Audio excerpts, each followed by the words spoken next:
gonna be singing it for the next 3 days. And standard, or just like doing like interview and stuff, and then color correction. I'm like, I'm learning, just learning. It's really cool though. The equipment's different, you know. Um, then, but like, I was telling my homeboy is a videographer. I'm trying to learn how to ninja walk. Apparently, that's what it's called. But when I walk, since I'm a bigger dude, so I kind of sway. So I'm trying to stop because in my first two videos, you definitely see that camera swaying forward and back. So I'm like trying not to do that. That's eventually what gimbals are for. But I mean, like as basics, you there's things inside of the softwares that can help stabilize your video. Right, these talked about stabilizing. So the Mm. video, one video I'm working on has stabilization. Bless you, but it's a little bit too much because like they move their head down, like the whole thing, like kind of like moves too much. So I'm trying to write. I found I got a gimbal, like I found like a really good deal on one, like dirt cheap compared, like it was a friend of a friend. And I tried it. I just gotta, I guess, get used to it because I guess maybe my arm was going, but like I said, it's this is all in the span of like a couple days, you know. So this is like learning, Y'all, but I'm just it's listening fun. to them talk.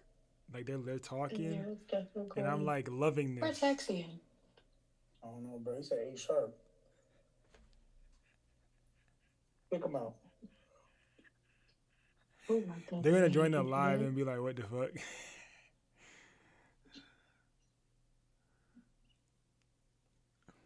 What y'all been shooting? Y'all don't want to talk? It must be a long Monday for y'all.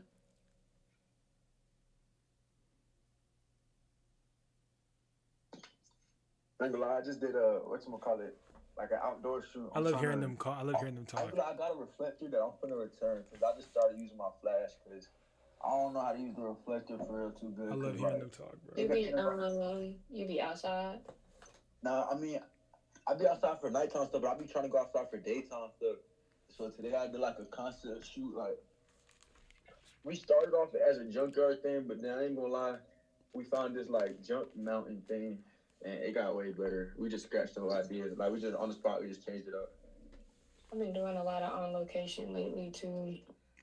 Yeah, I like it. Well, not on location like port. Like I want. Like I like the on location. I don't know what you call it. Like concept. I don't know. Like Is it a person in the shot? yeah, it's like a like the Not editorial lifestyle, but concept. Like life. Not yeah. lifestyle or lifestyle. No, it's not like.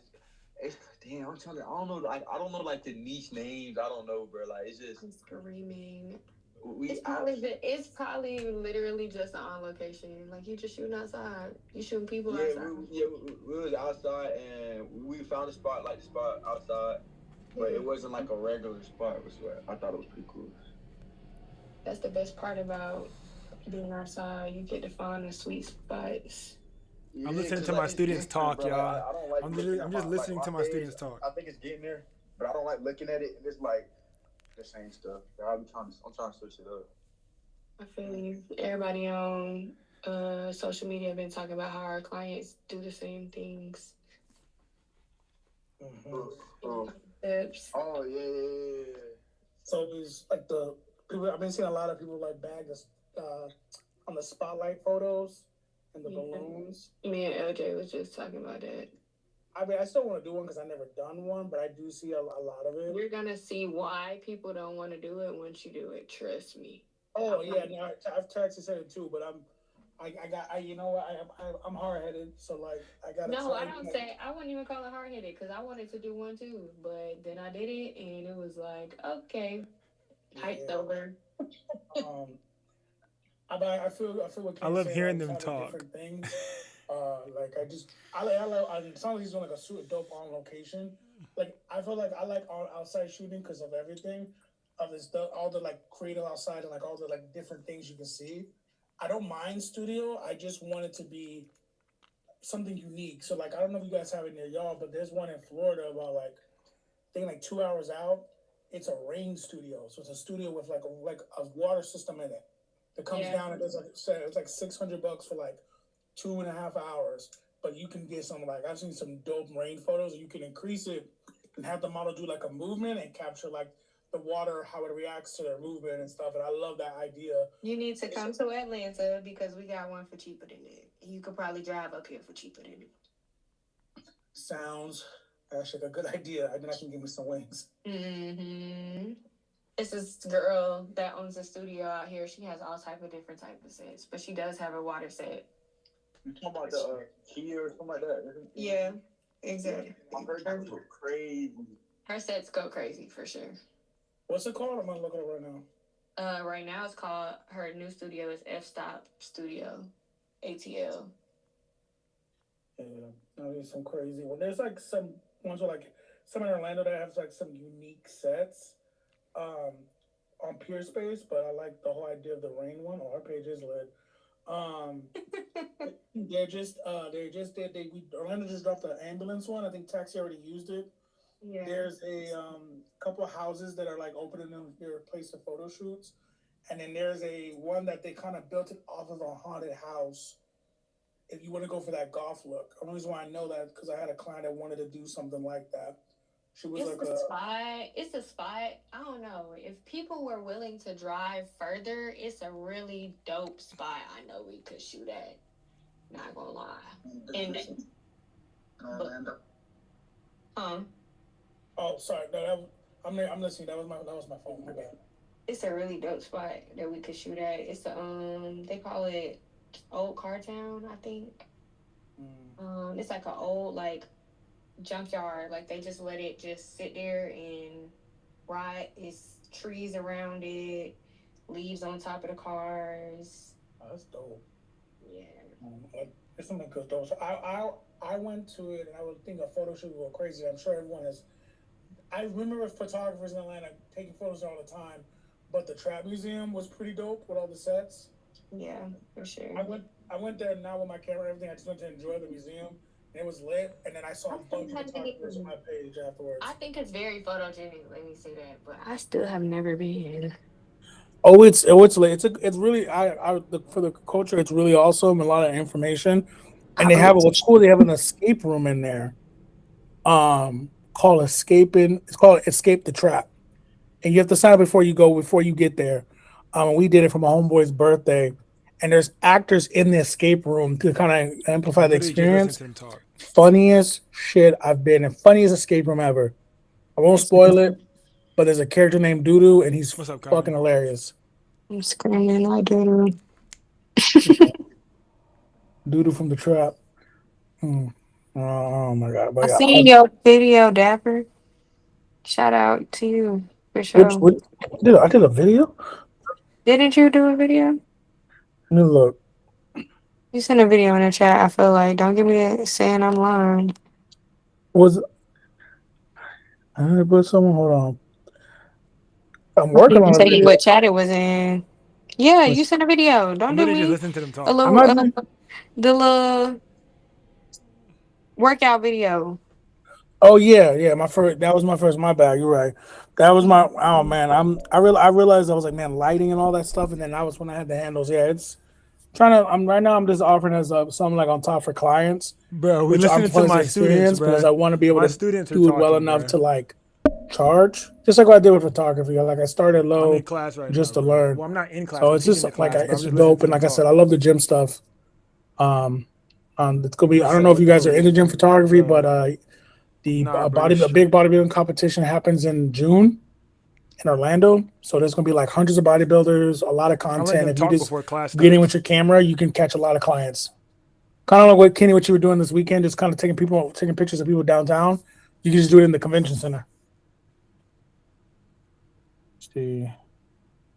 Oh, he's arrived. Oh, no, I've been here. I just love hearing y'all talk. What's up, my boy? No, you big brother. I was just listening to y'all talk. Harry in the chat. Hey. What's up, y'all? What's up? All right, let's do it, man. Everybody's actually on time. I really appreciate y'all for that, so we can make this happen, things of that nature. But nah, bro. So like, I've been noticing that a lot of you guys Well, like, I mean, okay, the idea came from low key Kenny when I was like working with Kenny this weekend, and he had like a problem come with like he had a problem where he couldn't use his flash, and I had something happen with a client where I was doing a lifestyle session and I forgot my battery for my flash, and I'm like, damn.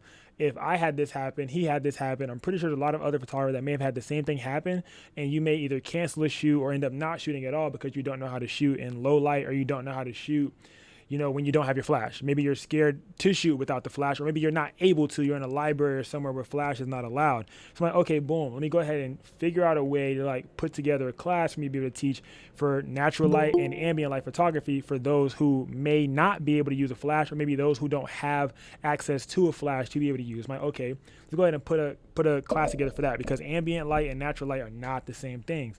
And when I started, I thought that natural light and ambient light were the same thing. I'm like, oh, ambient light, natural light, oh yeah, it's just a word they're using to like, I guess, mix match the two, right? So I thought, why not take something that I feel like a lot of us struggle with, which is knowing when to use flash versus knowing when to use natural light or ambient light photography to be able to capture two, because natural light and ambient light aren't the same thing. I thought they were. I'm like, oh, natural light, ambient light, it's just light that's in situation. Yeah, but there's different qualities of light that I had no idea of. So the quality of your ambient light, maybe you're at a, arcade doing a photo shoot. A lot of you guys may have seen that arcade video that I had posted for one of my branding clients, arcade photos I had posted. That was ambient light. That was a behind the scenes video that I had created for you guys too. That's also on YouTube for you guys to be able to watch, where I was not allowed to use a flash because I would have gotten kicked out. So you may be put in situations where you're not able to use a flash because you may get kicked out, or you may lose the opportunity, and you don't want to be like, oh, I'm not going to do the photo shoot at all because I can't use flash. Now you lose the opportunity. Or maybe you can't shoot with a client, or maybe things go sideways, go left, or whatever. You want to still be able to have the skills underneath your belt to be able to execute a shoot good enough, you know what I'm saying, or at a high enough quality to optimize your potential. Because when I was in the arcade, bro, a lot of you guys see how those photos came out, bro. The photos came out great, and bro, I had like no light, bro. I literally was using not AD, but LOL 24 to 70 DG 2.8 from Sigma, bro. Like, and literally made that bit work with my Sony A7R5, bro. It's like, so that 2.8 was really what was saving my ass. And I had no real light in there because it was a arcade. So literally the only light that I was getting was the light that was coming off of the arcade machine. So I had to be very strategic in placing my client and subject to be able to even get a good enough shot, So that was like one of those things that I could kind of say that I feel like why I feel like it's so important to know how to use your camera, know how your settings are set up, and everything kind of like in between there. So I'm gonna show you guys, this is not the shoot that I'm talking about in particular. This is the same arcade that I did use, but this is not this is the same exact arcade that I did use, but the shoot that I had recently posted on my Instagram, it was with one of my more melanated clients. But I'm gonna show you guys this one right here so you guys can see how I was still shooting though. Hold on, because I definitely explained how the photos were coming out and stuff, but you guys may have saw this behind the scenes video. If you didn't, type shit. But I'm about to show y'all it real quick. Hold on, I'm not gonna show y'all the whole video, but just show you guys the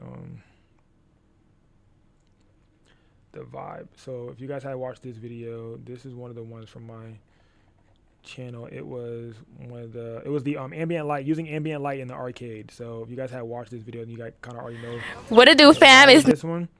We went to the clothing store. We picked out the outfit that she was going to use for the photo shoot. And then we went to go do the actual photo shoot after picking out the outfits for the photo shoot, the one that she was going to use for the shoot that we were actually doing at that time. So that was like the intro of it, boom, boom, whatever. But then when I went into it, I was not able to use any flash. I took my flash out, but I ended up getting in trouble. So this right here, I had the V1, and I was going to use the V1, but I'm like, damn, there's a lot of people around. And usually when you have a lot of people around and you're using a flash in a location that you may not be allowed to be in, that flash does what? Bring attention. So sometimes you have to put the flash away and be able to get the shots that you need without the flash. I was using the flash, and I saw a lot of people kept coming, attention. Then one of the security guards ended up coming. I was like, hey, bro, like, I'm not even supposed to be letting you do this right now, but I know who you are, so I'm gonna like let you slide, but I just can't have you using flash. I'm like, okay. So I literally had to start using, for example, this is one of those good shots right here. The reason that's so halated and blurry is because I had a mist filter on, a black mist filter. Oh my god, what's a black mist filter? It's like an ND filter that you screw onto the Casper, bro. God damn it. So one of the ND filters that you screw onto the lens of your camera, and it blooms out all those highlights. But what I did here is when I was shooting, I was using the light source that you guys can see from the arcade machines to light up my subject. right? So I'm shooting the same direction as the light or shooting on the shadow side of the light, and then using my camera to shape that light the best way that I see fit to light up my subject, which is how the photos end up coming out looking so good. So let's see if I had some pop up on the screen real quick. Hold on. Wait, this is the intro. Boom, boom, boom. Some of the images. There we go. So if this loads. So you guys see like that. I'm shooting from the same direction as the light that's coming off of the arcade machine. So I still just sandwiched her because I have a 2-light setup. What are my 2 sources of light? Somebody give me 2 sources of light that I have right now. This is a 2-light setup, but it's not. It's 2-light setup, but I'm using ambient light. I'm gonna explain what ambient light and all that shit is later. But what are the 2 light sources that you see right now in this image right here? Somebody, anybody, everybody, scream. Go ahead. Wait, what? See, that's you? Yeah, the machine to her, well, to my right, Yep. that's behind her where the 2 people are standing, and Yep. then the white LED light Yep, from that right machine here in from the front of her. side. Exactly. So this right here is still a sandwich method, right? I'm shooting. I'm in this situation like, bro, I cannot use flash. I don't have a 2-light setup. I don't have any flash. I'm like, damn, I have to create a situation where I'm able to light the back of the subject and the front at the same time. How can I do that? Let me line her up on this machine and have these machines in the back of her to be her backlight. I immediately just created a 2-light setup with having no lights. I inserted myself into the situation and I created a 2-light setup off of me walking into the situation with no lights, right? So this is using your environment to your advantage, right? So let me go ahead and move this over here so I can get to the class faster because I can let somebody in. But this is using your environment to your advantage, right? So this is just one of those examples of you might not be able to use flash because you might get kicked out. Maybe security is on your ass, whatever it is. Maybe you don't want anyone to, get in trouble or come on to you. We can't see the photo. I know you guys can't because you guys aren't in the class, but take the game and go join the class. PNGUniversity.com, www.pnguniversity.com, and join the class, and then you can come see what I'm talking about. But I'm going to still let y'all watch and get the view, but y'all can't see the screen because y'all not in the class type shit. You know what I'm saying? I feel like it's a fair exchange, right? So this is exactly how I did this, right? And then you could even stretch it to say that the ones in the further back give her even more separation too. So this is like 3. You have 3 light sources right here already. So 2 lights that are in the back and then 1 in the front. It's just reduplicating a simulation of a actual flash or continuous light setup. But this is ambient light. It's not natural light, right? What makes natural light natural and what makes ambient light ambient? Someone answer. Anyone. I'm going to show you guys the slides regardless, but I want to test your knowledge prior to going into the slides. Go ahead, C was first. Is natural light like pretty much like God's light, like the sun, the light from nature, and then ambient light is light that's in like a room that already exists in the room. You said before we Artificial. walked in. Yep. So the ambient light can be that artificial light, right? That's that artificial light. So you have artificial light and then you have natural light, right? Natural light, like how you said, God's light. So when you're outside, anything that hits or that's a light source that comes from the heavens above, you know what I'm saying? Whether it's bouncing off the concrete, hitting your subject, whether it's bouncing off the water, hitting your subject, whether it's hitting the tree and the softness of it hitting that tree and then bouncing to hit your subject, that's all natural light. Whether you're in the shade, out of the shade, natural light, right? That is natural light. Right now you have ambient light, that artificial light, which is when you enter into a building or enter into a situation, there are lights on. Light, even if you're outside and there's some of God's light, maybe it's a mix between natural and ambient light when you're outside with God's light, but there are light poles. You know what I'm saying? There might be light poles, there might be some light coming from the moon, just different stuff like that. That's a mix of that natural light mixed with that ambient light. All right. Then you have continuous, obviously, we know, which is a different version of lighting as well. So continuous light, another form of light that you bring into the situation. You have flash, right? So you have flash or strobe and or strobe. Those can be interchanged. Those words can be interchangeable, right? You have flash and or strobe, right? But one thing I like when I choose to not use flash or strobe is when I feel like it's gonna give me too dramatic of a look. Right? Sometimes you want it to look softer. These are very, very soft images because this is full ambient, right? This is full-fledged ambient. This is full-fledged natural setting-wise through my camera, not using any flash, anything artificial to put, not using any artificial flash to put into the situation, right? Because that flash starts to make it look more dramatic, and sometimes you don't want that look, right? So I was going for that soft, that bloomy feel, and that's how I got these photos. So it's just dragging through, just showing you guys once again. This is an old ass video game. This is a year ago, right? So if you guys haven't watched this video, you can definitely go watch it because I explain it. I put text on screen and all types of shit explaining everything. So if you guys still haven't caught up on any videos, trust me, bro, I got a lot and they're all out there on YouTube. But the more deep dive stuff is in Patreon. So I mean, you guys are already in PNG University, so like just go watch those because you got longer versions in those. Like the YouTube videos are a lot shorter. But yeah, boom. Once again, literally anything for the shot. I'm literally sitting. What if instead of designing thumbnails, you could... I gotta low key watch this because I'm paying myself. So like, just give me a minute so I can watch this ad real quick. So shit. Hold on real quick. Just give it a moment. I'm gonna give it a few more seconds before I press skip. Just hold on real quick. Gotta feed the pockets, bro. Just chill. All right, but as you guys can see, anything for the shot. I'm literally sitting on the arcade game machine to get closer to the light to use it as my source of light, right? And I'm going to give you guys some methods on how I am able to figure out the source of light and where the source of light is coming from and how it's going to look on my subject without having to actually put my subject in the situation. So if I go somewhere and I'm there by myself and I'm like, oh, how would this look if my subject was right here? I'm going to show you guys some methods to be able to do that as well. All right. Did you mention why it looks foggy? Yes, I did. You were not listening. It is called a Black Pro Mist filter, right? It doesn't look foggy. It's called halation, right? So it blooms out all of the highlights on the lighting. So if you guys see the background and the foreground, it's a Black Pro Mist filter. So it's halation. You're welcome, child. But yeah, so I had a Black Pro Mist filter on my my behind the scenes camera as well. That's also my thing too. Is like I had a behind the scenes camera rolling, and I was trying to use flash, and I'm doing a photo shoot. I'm doing 3 shits that I have no business doing in these people's establishment. That's where I was like, all right, I need to like I gotta pick one. You know what I'm saying? I'm doing 3 things that I don't got no business doing in these people's place. So I'm trying to like, okay, what can I really do? So yeah, but we're gonna go ahead and hop into like the actual class portion of it. But I just wanted to kind of give you guys this as give you guys some background knowledge so that when I'm talking about everything through class, you understand what I'm talking about and everything makes sense. All right. So yeah, you guys see once again, these images came out. This was all ambient, right? She had a lot of that backlight back there, right? It's nice, soft, you know what I'm saying? So able to get some really soft, high quality images with a 2.8 lens. I didn't change my setup or anything. I'm still using that 2.8 lens, all right? So I'm gonna go ahead and get into it for you guys. I'm showing you guys the different positions that I was in, that I continue to move her. Every time I move her, right, I know that her good side, the side that she likes, is her right side. So I'm placing all of these games onto her right side, which is my left, right? I'm placing all of these different arcade games, things of that nature, to her right side, right? So that was one thing I continued to try to like make sure that I did, was continuously placing it onto that side, onto that right side of her. So that way everything is lighting up the right side of her body, was the side that she liked more. Right, so every time I did this, I continued to place that ambient light or that light source onto that side of the body. And I think that was pretty much it for that. Okay, bet. So I'm gonna go ahead and now we're gonna hop into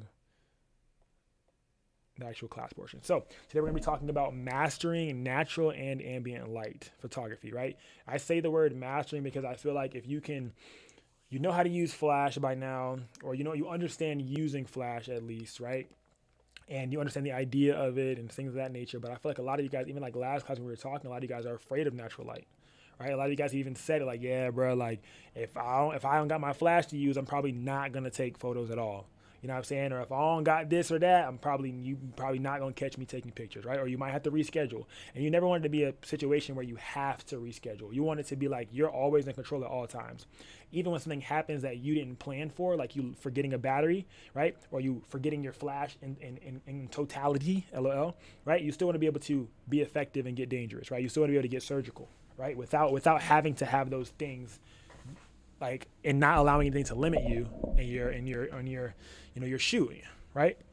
So let me see, make sure that this is right. Okay, bet. So mastering natural and ambient light.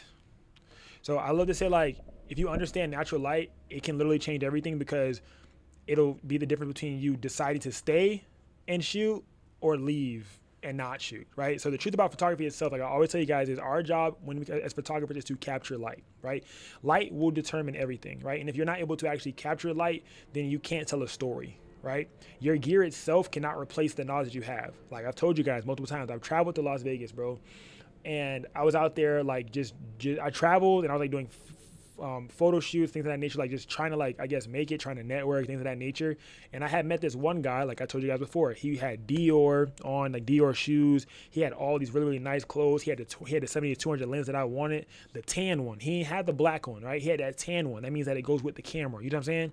He had the tan one, right? And then he had like the best camera at that time. I'm like, bro, I'm talking to him about all these little technical shit. Blah, blah, blah, blah, blah. He's like, what are you talking about? I'm like, bro, what do you mean? Like, bro, what's your aperture at? He's like, bro, like, what do you mean? I'm like, bro, like the lens you have, bro, like that goes to 1.2, this is that, blah, blah, blah. And he's like, bro, I don't know what none of that means, bro. He's like, I just bought it because it's the best. And I'm like, I never want you guys to be in a position where you just bought something because it was the best and you don't understand how to use it. All right. So I would love for you guys to lock in, right, more with your gear that you currently have and learn how to use it and how to maximize that gear before upgrading or before deciding to just buy something because it's the best. Because your gear does not replace knowledge, right? We have a lot of photographers that are out there that can do a whole lot with a little, right? You give somebody a T7 that's been doing this for some time or has experience. Maybe they haven't been doing it for that long, but they have experience and they understand how to use that piece of equipment. They can outshoot anyone, right? They put that combo together. They understand their lighting, right? Lighting is everything. They understand that lighting, right? They can outshoot anyone. They take one shot and that would probably be lined up way better than anybody else's because they understand the gear. They understand the fundamentals. They understand how to make it work, how to get the outcome that they're looking for, right? So if you don't understand your lighting, right? If you don't understand your gear, you cannot replace knowledge with better gear. Just because you upgraded your gear, you didn't understand there was more features in it that you didn't know about. Prime example, right? The Galaxy S26 Ultra just came out. There's a feature on there that it's like they have like a lot of different like features for like the back of the camera, things of that nature. When you're filming, it can retrack you, things of that nature, right? I'm like, oh, that's so cool, but that's amazing. Damn, I want that. Then I was like, it sparked a question in my head, right? And I was like, damn. If this does this, I wonder what mine's currently does. I have the S25 Ultra. I'm like, I wonder what mine's currently does. Tell me how. I've had this phone for over a year now. I go on YouTube, look up some little things, boom, boom, walk, and I figure out that my phone does the same exact shit. I didn't even know. I'm already thinking about upgrading just off of FOMO, right? Off of fear of feeling like I'm missing out on something, like wanting that next thing, wanting that new thing. And I'm like, bro, I'm about to buy this thing without even questioning it. I'm looking at videos of it. Oh my God, it's so hard, so lit, so big. Then I go look, I'm like, damn, my phone can actually do the exact same thing that I'm about to go and purchase another phone to upgrade for. And it's like, that's the only thing that I really wanted was that reframe. I'm like, oh, that reframe is amazing. And I go check it out. I'm like, bro, my phone does the exact same feature, but it just wasn't as published or as glorified, I guess, once it dropped. So I feel like that alone taught me like, not even like I already knew it and I already thought about it, but it's like sometimes it gets overshadowed. Sometimes you think about that you get that shiny object syndrome and it overshadows it, right? So that's why I was like, man, now I gotta I'm trying to teach this back again through me taking the time and like having to experience these feelings and like buying things sometimes that you don't really need at the time, right? Wasting bread that you don't really need at the time because you haven't maximized what you currently have. That's a prime example of, bro, the thing that you have probably does exactly what you're trying to make it do, but you just haven't freaking tried yet and you just want an excuse to get that new thing. Right? So I will always be behind you or back you up on upgrading lighting, but I will not always be behind you on backing you up on upgrading gear. All right? Gear itself, as in the mainframe of your camera. I won't always, because a lot of the time the lighting is the problem. And I feel like lighting is everything, bro. All right? And if you have better gear, that does not replace the need for you to have more knowledge. All right? I don't care what camera you have, right? If you do not understand light, then you're just spraying and praying and you're just guessing. Right? I saw somebody over there say they wanted a one-on-one, LOL. Somebody that's asking from like outside of the club. You can't get in. You want a one-on-one, you got to like pay for that bit type shit. Like the link is in my bio though. Like for if you want to go pay for a one-on-one and shit, like you can definitely do that. I want to chop it up and I want to do a one-on-one to perfect my work. You can do that. Or for cheaper, you can join PNG University and you could be a part of this group call. You know what I'm saying? Because I don't really like one-on-ones, but you could be a part of this group call though. You know what I'm saying? You can come be a part of the group call and help the congregation out for a cheaper price. Things of that nature. PNGuniversity.com. www.pnguniversity.com. Yeah, on to the next thing. So, come on, I'm pressing the button. So you have natural light versus ambient light. I did make these, by the way. I have a lot of like crazy shapes in here when you guys are looking at these slides. So just vibe. I started at 2 p.m. today, and I actually finished on time. I finished a good time. I was able to go get some lunch and stuff like that, and I was vibing really good. So natural light versus ambient light. With natural light, sunlight. That's God's light, like how C said, right? So this cannot be controlled. This is a light source that you can't really do shit about, right? It's however it hits is how it hits, but there are methods to help you work with it, right? And not work against it, all right? How do you feel about Fujifilm? I like Fuji. I got 2 Fujis over there right now. You have to adapt to the sunlight, right? Because the sunlight itself is its own light source. You literally can't change that. That's a uncontrollable variable, right? It's an uncontrollable variable, right? You must adapt to it. For example, some uncontrollable variables, some of you guys may have skylights in your studios. Prime example, LJ. You have a skylight in your studio. That's an uncontrollable variable, right? It's some shit that you just can't turn off. It's just on and you got to figure out how to work with it. That's an uncontrollable variable. Another example of an uncontrollable variable, guys. All right, it cannot be controlled. You have to adapt to it, right? But with the sun, it changes throughout the day. So you have to adapt to the times that it changed. You have sunrise, right? You have golden hour, you have shade. I didn't put the other ones in there, but some of you guys, if you're real estate or if you do, more outside photography and things of that nature, you have blue hour, right? So blue hour is like right after the sun has like dropped, and it's like that blue halation in the sky, or right before the sun comes up. You have that blue hour, right? So I didn't put that in there because a lot of people don't really shoot at blue hour because it's not really good lighting when it comes to like humans, unless you're using, I guess, flash, but it's not really good lighting on the skin or on the people unless you're trying to shoot silhouettes, right? But golden hour is really great for silhouettes, but also really great for the skin as well. So I didn't add blue hour in there because blue hour is really primarily good for real estate photography, not really too much portraiture and things of that nature, right? But you have ambient lighting, right? So ambient lighting is what's already in that environment, right? You insert yourself into it. It's whatever's in that environment. No matter what environment it is, if you insert yourself into a studio space and the lights are on, you can turn them off, that's ambient, right? You insert yourself into someone's house, you have lamps, you got different lights, things like that on, that's ambient light. You got a fan light on, ambient light, right? You have street lights, right? Ambient light. You have neon lights from the arcade or from the signs that are on the streets, ambient light. All right, the light that your ass did not bring, right? The light that you didn't bring into the situation. That's the light that's already there, but you didn't bring it, but it's already there, right? But this is something that you sometimes can control, right? You could potentially turn a light off. You could potentially cover a light, right? You could potentially cover or close off or black off that light source. Maybe you have a window right here. This is ambient light. I can put blackout curtains and close it. I can control the ambient light, right? I cannot control the natural light. I mean, you could put yourself in a building, but at that point now you're going in towards ambience, right? So not really the same thing, but more so indoor, street, neon, practical lights, things of that nature is like all under the flow of ambient light. Ambient light is, the light that is already there when you walk into a situation, when you go in there. Something that you didn't bring, you didn't pack, you didn't have it there. You know what I'm saying? But something that you can manage, something that you can work around or, work with, right? It's not coming from the heavens above and only in one angle, and you can't really, move your subject too much to try to get away from it, right? That's the sun. All right. So, yeah. Any questions so far, though, between the two of ambient and natural? Any questions so far? This is one of my favorite things, and no one has a question. The hand method. I love the hand method. The hand method, bro, whether you're using ambient or natural light, this shit will help you regardless, right? This thing will help you no matter where you're at, no matter what you're shooting, no matter what it is, bro. We use it every single day. I use it all the time, whether we're doing photo shoots, video shoots. Me and Fab use it all the damn time, whether we're doing documentary style things for clients or whatever, bro. The hand method, bro. If I'm in a situation, if I know that I want myself to look a certain way, I'm going to put my hand towards the light source, right? I'm going to put it up towards the light source. The sun coming, I'm going to put it up towards the light source. I'm going to observe how the light is hitting my hand because this is going to replicate how it hits my face or how it hits my subject's face, all right? 2 hands up, 2 subjects. How's it going to hit these 2 subjects, right? I put my hand up to the sky. I observe how the light is hitting my hand, right? This will show me the light's direction and how it's going to hit. So I have one gridded light right here, right? This is for ambient and natural light. Flash, it don't really damn work because how the hell are you going to shoot your hand? No. Ambient and natural. These are the best times to use this, right? To see how the lighting looks in your situation, how the lighting looks in your location, right? So right here, when I'm shooting, I'm like, okay, if the camera was coming from this way, I'd be dark, right? I'd be back. If the camera was coming from this way, I'd be darked out.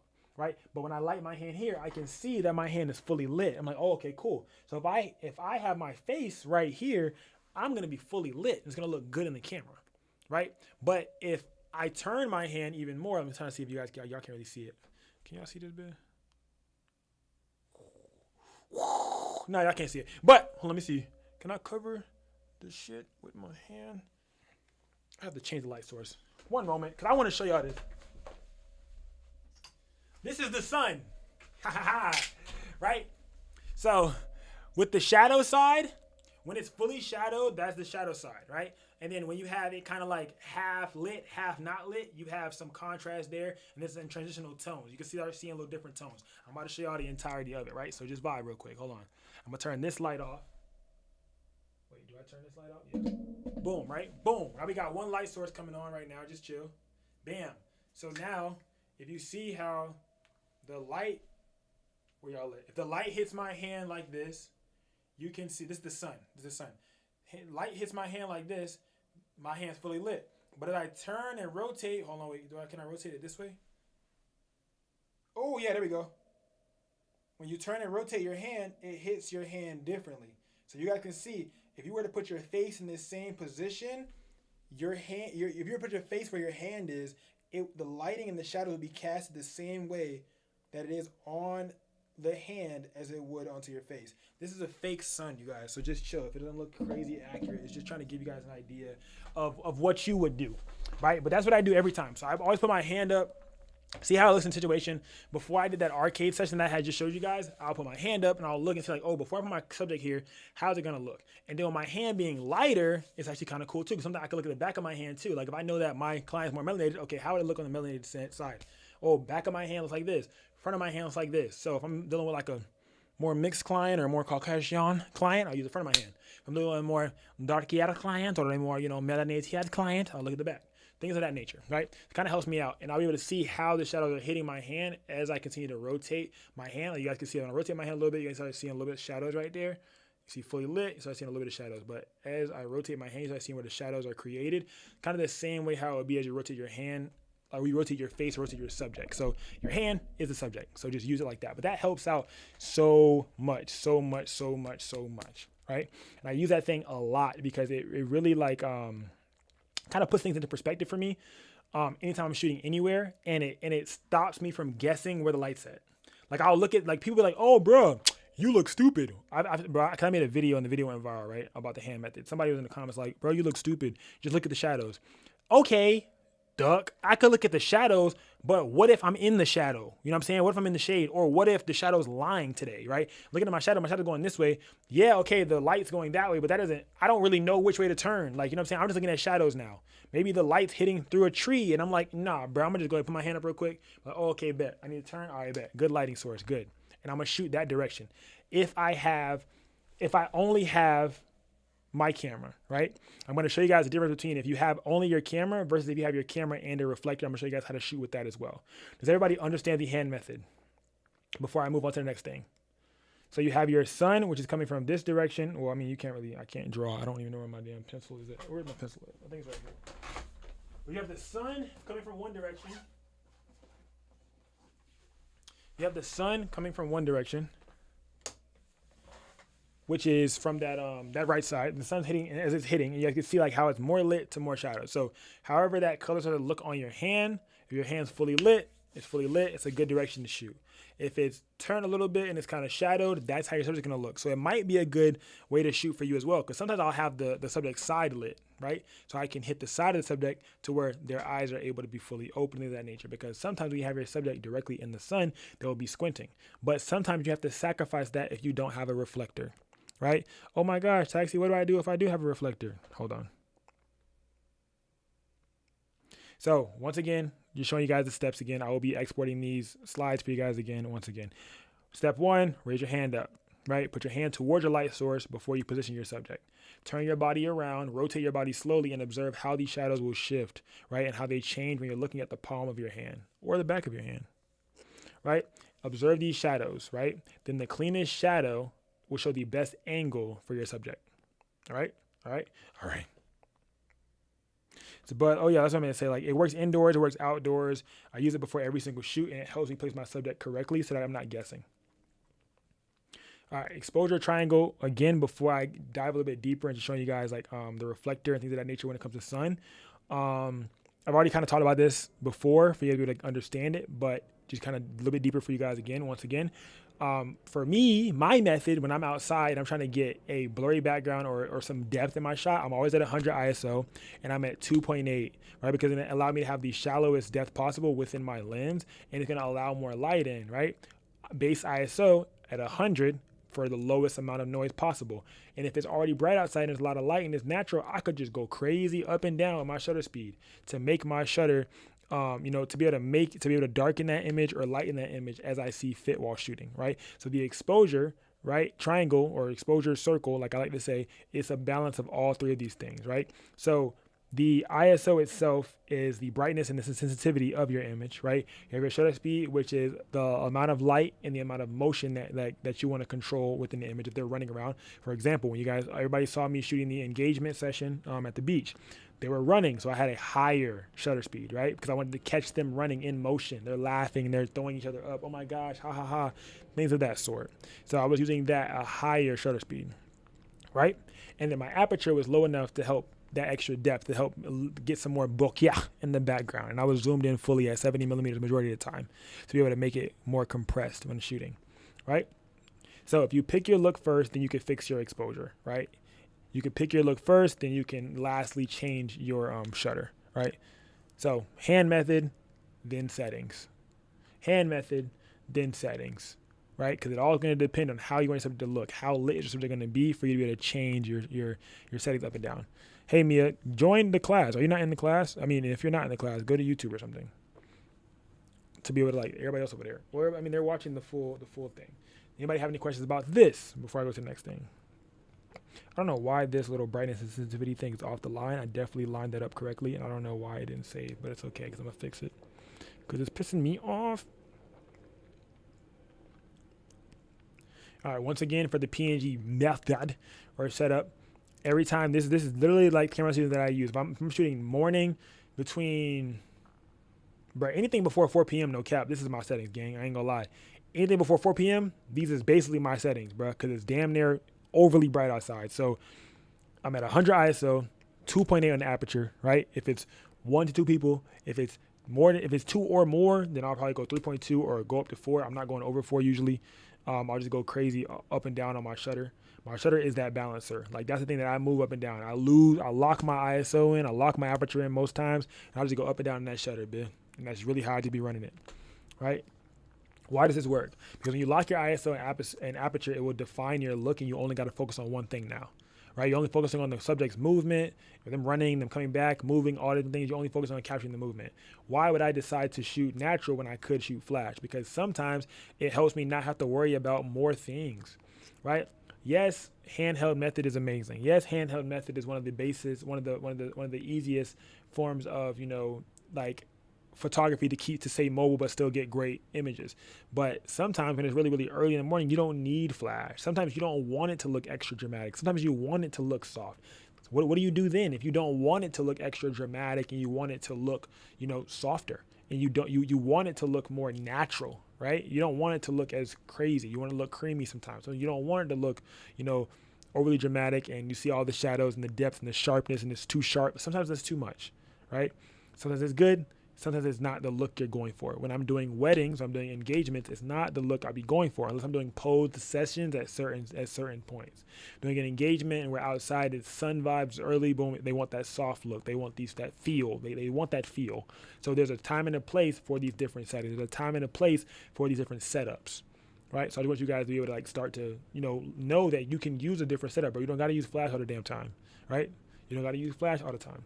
So the results will be a lot more consistent and a lot more intentional. Consistent, but if I use the flash, I can make it consistent too. You can, but you might get the angle different every single time. You handheld, or if you're using a flash stand, regardless, it's still not going to be as consistent because it's only coming from one angle every single time, right? You're getting their flash, the distance, all the different types of stuff that's playing around, things of that nature, right? And we said flash for life. Sometimes you don't need it. Sometimes you do. Sometimes you don't need it. Sometimes you might do it. You might do an engagement and your client will tell you, like, I don't want my images to look overly dramatic. And I'm like, damn, now what do? You know what I'm saying? Like, you flash for life, but your client just told you directly that they don't want that. Now it's like you got to know how to do the other side.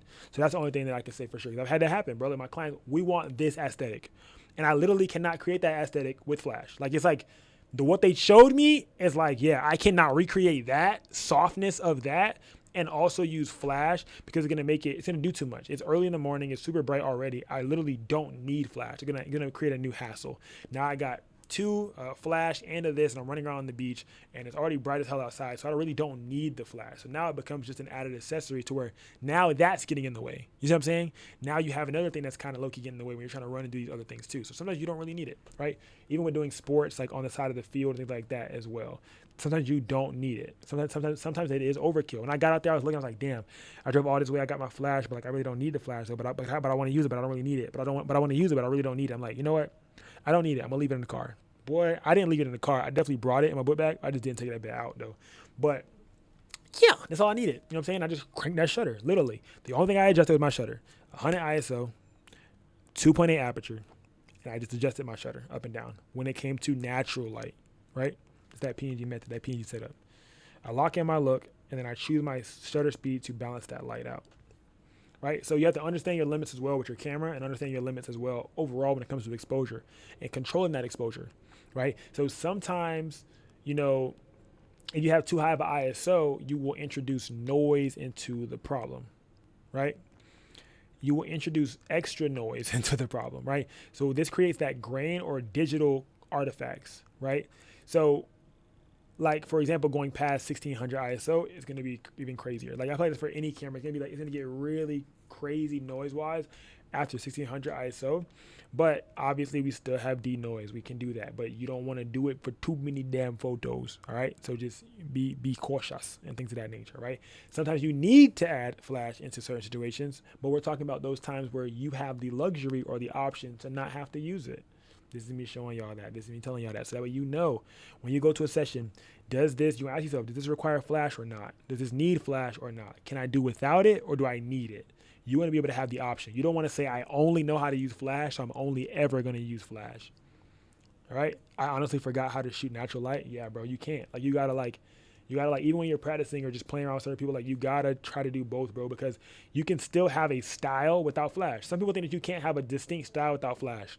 Some people think that if you're only shooting natural lights like everybody else, it's not. The way you shoot is still completely different than everybody else's, bro. Like, it's not gonna look. It's literally, it's impossible for it to look the exact same as someone else because you and your eye is completely different than somebody else. You can try your hardest to recreate a look just like someone else, and it still will not come out the exact same. You can try to pose your client the exact same way as another photographer. It literally will not come out the exact same. Like I tell you guys, I'm giving you guys the blueprint, but y'all stuff not coming exactly like mine because it's still your eye. You still attach your vision to it. And I don't give a fuck about giving y'all the blueprint. I give it to y'all because I know that you need somewhere to start. You need a blueprint to lay your foundation on to build out from. It just makes sense, right? And now you figure out your style through that, right? And I feel like that is like inevitable for you to find your style, inevitable for you to be able to build from that, because no matter where your starting point is, you still end up becoming independent or end up building your own view or your own vision or outlook on the craft, right? No matter what, no matter where your starting point was at, or no matter who you modeled, blueprinted after, shadowed, regardless, but you still end up becoming your own person, right? So wide aperture gives you that shallow, you have a shallow focus risk. Oh my God, what the fuck is that? If your aperture is like f2.8, f1.2, anything below 2.8 or 2.8 below, you may miss focus, which equals to you may have a blurry subject, which equals to you need to know your damn f-stop. You need to understand your f-stop. You need to understand how low is too low, because they might be moving, running around the beach, and you're too low of aperture and you're not catching those shots. You're missing them. So now you're sacrificing the shots. You're sacrificing the quality of the shoot overall because you want a blurry image, right? But right now it probably doesn't call for blurry image. Maybe 2.8 is the lowest you need to go, right? Even if it's the lowest that you can go, that's great, because sometimes you don't need to go even lower than that, right? Start looking a little unrealistic after that. I'm not saying that don't do it, because that might be your style. Just chill, just vibe.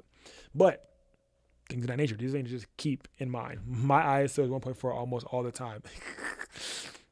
All right, so faster shutter gives you a darker image, right? So less light will reach your sensor if you have a faster shutter. So you have to understand that, right? You have an underexposure risk. You have a risk of having darker images. For example, when I'm at 100 ISO, f2.8, my shutter speed might be at 2,000, 3,000, 4,000, 5,000. Depending on how bright it is outside. But you have to understand how much darker that image gets, all right? You have to understand how much darker that gets, all right? Join the Discord, Ryan. If you have any questions, join the Discord. The link is in my bio, or you can go to www.pnguniversity.com to join the class, and you can ask all of them. I could answer that, but I can't answer it right now because I'm on their time. But I'm not on their time. I can answer the question. But if you join the Discord, you can answer the question. You can ask the question to everyone, and they may be able to answer it on their time as well. But I'm currently on my students' time, so I gotta keep their time going. All right. And then with a slower shutter, it gives you more motion blur as well. You have to keep that in mind as well. So the camera or your subject's movements can create what they call ghosting, right? Sometimes you want this, sometimes you don't want this. If your shutter speed is too low and you're trying to like keep your settings like low as possible and they're too low, sometimes ghosting is a good thing, which is like what Lorenzo was asking. Like when you have that lower shutter speed, you get multiple versions of a person when you're shooting. But this is still possible through natural light. You don't need flash to be able to do it, but you can still do things like this through natural light. Right? When you have that light trail and things like that, or when people like, for example, some of you guys may have seen Dion's video where he did one where the girl was posing and like she like twisted really quickly, and like you could see like the light trail that came from her. This is a slow shutter or a lower motion blur. All right. So yeah, and every setting definitely has a breaking point for sure. Right. So you need to know your breaking point for your camera when you're shooting. Right. Try to understand that before you're shooting, because when you get in the moment of shooting, what's going to happen? You're going to have anxiety, you're going to spaz, and you're going to do some fight or flight shit and crank that ISO up. That's literally what y'all going to do. When y'all get scared and know what to do, y'all crank that ISO up. Yep, you know what? And you crank that ISO all the way up, right? So definitely keep that in mind. Understand your limitations and understand the extent that you're going to. Try not to overexert your camera, right, at certain times. So sunrise lighting, one of my favorites, might I add. You got to get up real early for that bit, though. But sunrise lighting is great. A lot of things I want you guys to know too is the sun rises in the East Coast, right? So if you're like Daytona side of the world, or like Miami, but the east side of like the sun rises on that side. So if you want a sunrise shoot, you go there. If you want a sunset shoot, then you go to near Clearwater on the other side of Florida. All right, if you guys are in Florida, things of that nature. But you go to the Never Eat Soggy Waffles West Coast, right? East, west.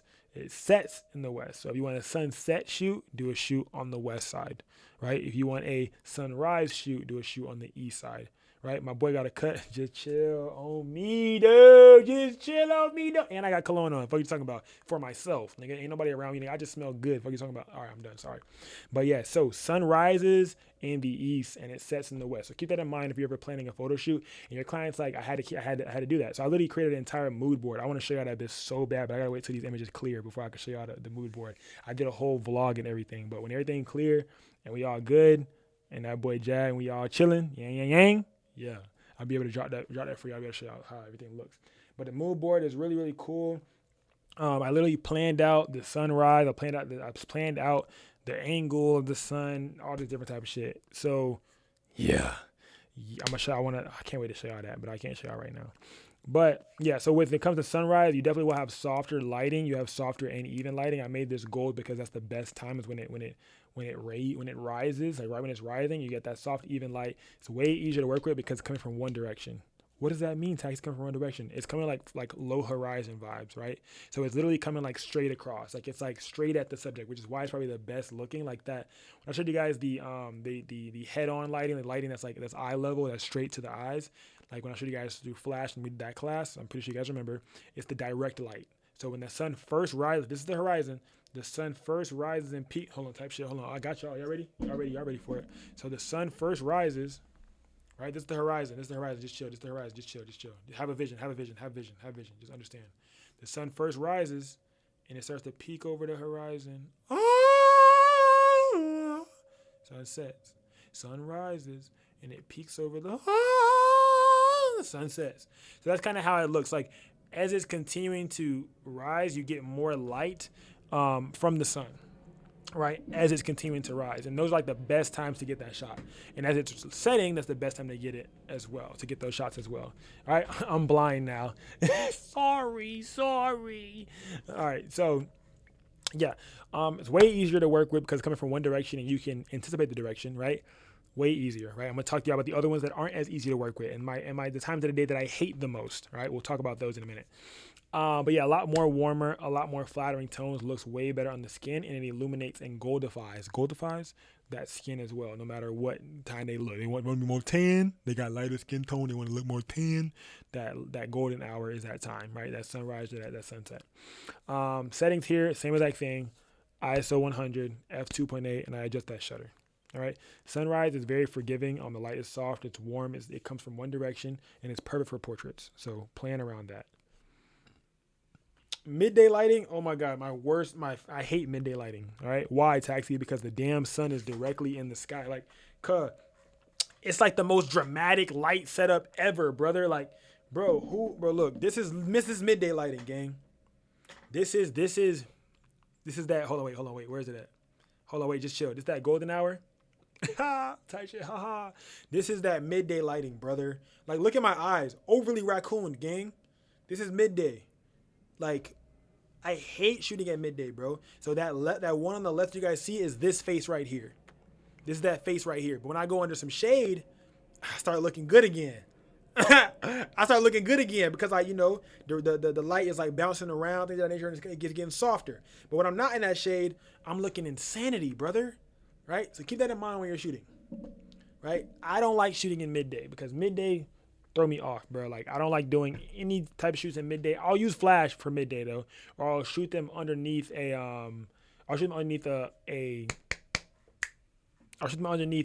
shade or a tree. Or I will use a reflector, right? But one thing that lets you know when the type of lighting that you're gonna get is hand method, right? So when it's midday, it's a lot harder to see because it's gonna shoot straight down in your hand. So sometimes I'll close my fist. I'll use my knuckles. So I'll see how it hits my knuckles to be able to see where the light actually is gonna hit at and turn my thing like that. Sometimes you can use your hand fully open to see the direction of the light. But if it's midday, sometimes you might have to close your fist or close your knuckles and see how it's hitting your knuckles to be able to give yourself more because when it's like this, it's like kind of hard for the light to go through. You know what I'm saying? Just use a knuckle. But around 12 p.m. to 4 p.m. type shit, use a knuckle. All right. So yeah, and things of that sort. But under shade looks a lot better. Under the shade is a lot more softer. It's a lot more even lights, no harsh shadows. They can open their eyes wide and not squint. Right. But when it's up top, they're gonna have raccoon eyes. They're looking like this. Like, huh? What you said?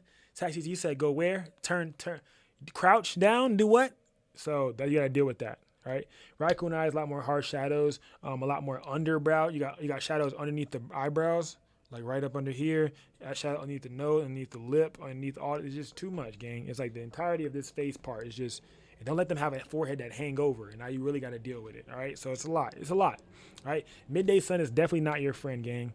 Find a shade, gang. Find a shade. Right, shade is your freedom. You know what I'm saying? That's your free outdoor softbox because it's hitting the floor and then it's bouncing up underneath that shade. Right, so try to find you some shade and shoot up in that shade because. During midday, you shoot natural light, that bit not your friend. Not your friend.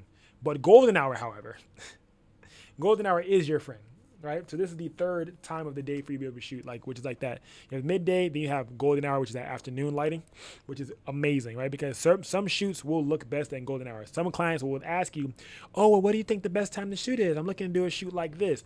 You need to look at their shoot, analyze how the lighting looks, and then tell yourself where you're going to shoot it and how you're going to shoot it.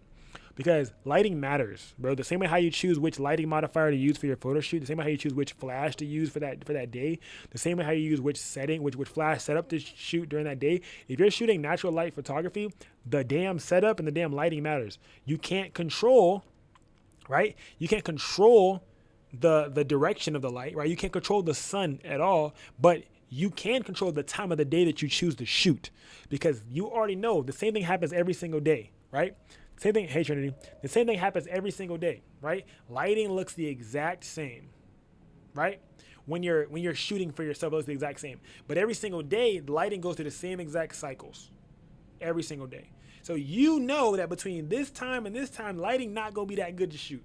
So you wouldn't shoot your client who wants golden hour type shots. If they say, oh, I want to shoot it like this, so soft and golden, you're not shooting her before 4 p.m., bro, right? You're shooting her after 4 p.m., right? After 4 p.m., but before 8 p.m., but before 7 p.m., depending on wherever your time zone is currently, all right?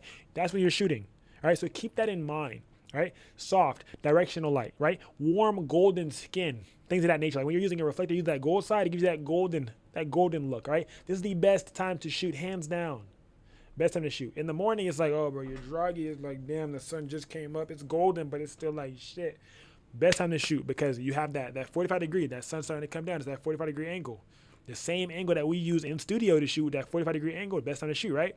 Golden hour, best time to shoot. 45 degree angle. I'm just telling you, I'm just giving y'all a game, right? So hour after sunrise is golden hour, right? And the hour before the sun sets is golden hour, right? You can do backlit shots, get silhouette shots. You can get the rim lighting, all these different types of things in there as well with this golden hour lighting, right? Lot more cinematic, lot more melanin given. You know what I'm saying? Sometimes people want to look more tan and they don't got that much melanin in their skin. Golden light, boom, throw it at them, bow, bow, hit them with the golden light, bow, right? Golden hour makes everybody look like they're in a movie, and it allows you to plan your shots around that, right? So whatever location you're trying to shoot at, if you have a really good important thing, you want to shoot that client at golden hour. Every client can get fit within golden hour. You can't say like, oh, I'm gonna shoot 3, 4, 5 clients for the same type of shoot style within this time slot. You can't do it because the sun gonna keep on moving. You know what I'm saying? So you don't got a setup that's gonna be definite. The sun gonna keep on moving. So keep that in mind. Right? So it's overall it's going to be a choice for sure when you're shooting, having natural light or choosing to use flash or a strobe. Natural light is a lot more organic and it has a more emotional feel, right? It feels more like and things of that nature. I don't even know if that makes sense, but it does give that vibe, and it makes it feel more soft and surreal. Right? It's a way faster setup. You literally just have to find your source of light, your light source, but it is location dependent because sometimes if you're shooting in New York or somewhere like downtown where there's buildings at, you may not have the light hitting you in a certain way that you want. You may get hit with a lot of shadows because of you shooting that natural light. You see what I'm saying? You don't have control over it. You literally can't control it. You got to go to wherever it's at. But I did a video in New York City with Storm. I don't know if you guys remember. We were chasing. It was called chasing the light, and we were literally chasing the light. It was like when we're shooting on the side of the ledge, and it was like the big grass hill. I know one of you guys have seen it. It was a big grass hill, and there's the city behind it, and there's the trains on the right side. We literally ran in the street to chase that light, bro. We're literally chasing the light. I didn't use no flash, nothing. It was natural light. I was literally chasing the light source because it was literally as we're driving, we're watching the sunset, gang. We're trying to hurry up and get to the East Coast. West Coast. We were driving, trying to get the West Side. We were literally sat there, we planned. We're like, bro, West Side, the sun sets. We got to go to a park that's on the West Side. We don't know what park we're going to. We're just chasing the sun, bro. Park up on the side of the street. Bam. We ran to the to the pier side, and we literally shot. You doing anything for that shot, chasing that shot. It was an amazing time. It was amazing photos. You guys loved it. That photo shoot went viral. The photos, that video behind the scenes was pretty good as well. It's also on YouTube. If you guys haven't seen it already, definitely go watch that. We were chasing that light, bro. It was amazing. It was a vibe. But when it comes to flash, it gives you full creative control. You don't got to chase no light. You create your light, right? You create that source of light, right? It's a lot more dramatic though, right? It's a lot more bold. It's a lot more powerful, but it requires setup time or it requires extra delay and knowledge. It requires more knowledge and more skill sometimes, right? Because you need to be able to wield both things. You need to know how to set up things. You need to know how to do more things rather than you just doing what's natural, right? So it's definitely not about what you have. It's about knowing what to use and when to use it and knowing what you want to create. Because if you know what you want to create, now you know what to use with that, right? So me personally, how I decide, right? I decide the look I'm going for. If I'm going for more so of a soft vibe, I'm going natural. If I'm going for more so dramatic, I'm going flash. I told you guys earlier when I was trying to do the engagement session, I'm like, bro, they want this soft vibe, but I'm like, bro, this flash would hit, but they want this soft vibe though. They want softness. I'm like, all right, but I gotta go natural because I want soft. I'm not gonna get that soft look that I want with that flash, unless I'm using flash at 1/128. But then at that point, there's no reason to use it. At that point, it makes no sense to even have it if you're gonna barely use it at all, right? So more natural light can come from sources like window, golden light, open shade, or low ambient lights, right? With that dramatic, to get that dramatic and bold, you're shooting with grids, snoots. You could use gels. You could use hard light modifiers. There's a lot of things that you can do when it comes to strobes or flashes, right? Those are different circumstances that you can use or different characteristics that you may have when it comes to strobes or flashes. You can use a grid. You can use a snoot. You can't do that with natural light. You can use gels. You can't do that with natural light. You can use a modifier. You can't use that with natural light. But with natural light, you can use a window as a modifier, right? Right? You could use a window. You could use a flag, right? Oh my God, Tati, what's a flag? It's like a big black board or a big black fabric to be able to like flag off some light. Maybe there's too much light coming. That's what you use to flag off that light. Or maybe use a big piece of a big sheet of diffusion to diffuse some of that light. Those are things you can use with natural light, but you're still chasing natural light because of the time it takes for it to come down. So those are just like different little modifiers that you can have for natural light, because you can't really control it, but you can try to modify it. So definitely I choose my light based on the look that I want to create, based on the look or feel that my clients wanted to give. I don't base it on like what gear I have. I base it on what look I want to give, right? But if I pull up to the shoot and I don't got no flash, I don't got no choice, right? So that's where that comes in. Right, so I feel like why you need to know both is because natural light only itself, it makes you very limited in your skills, right? Flash itself is setup dependent, and you have less flexibility sometimes if you're using a stand, right? Like lighting by itself, natural lighting by itself, it depends on the lighting condition. Sometimes the lighting condition might not be good, sometimes the lighting condition might be bad. It is very lighting condition dependent.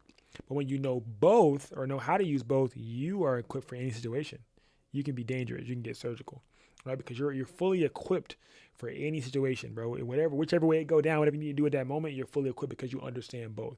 So a real photographer can walk into any situation and make it work. That's the goal, right? That's PNG surgical right there. That's getting surgical for real. Like that's our definition of being surgical. You want to be able to get to the point where you can walk into any situation and make that shit work. You want your client to be able to give you a problem and you don't even give them back a problem. You give them a solution. Oh yeah, bet. This is what we're going to do. You need to know exactly how to execute that problem, right? You don't know exactly how to execute the solution for that problem. You don't want to give them more problems, bruh. You want to be the solution to their problem and they will always come back, right? Knowing how to be versatile, knowing how to use natural and flash makes you overly dangerous. It allows you to get overly surgical. And it allows your clients, not even allows your clients, it forces them to come back because you know how to make whatever look they're going for come to life, right? So a real photographer can walk into any situation and make it work, right? That's the goal, to get surgical. So sometimes I'll skip flash because it allows me to shoot faster.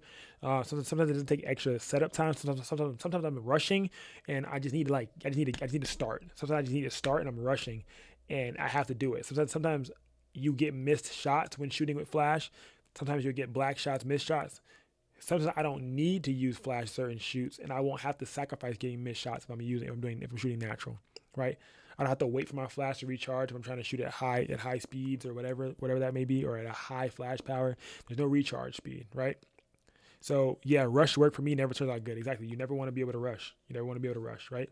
So you don't have to really think twice sometimes, but it depends, bro. It's like, if you feel more confident right there and you're like, bro, I need to be flexible. I need to move around, bro. It literally happened to me at the wedding, bro. Fab was there. Like, I'm at the wedding. I'm talking like, bro, I don't know if I want to wear my 8200, but I'm like, I think my 8200 is going to be getting in my way.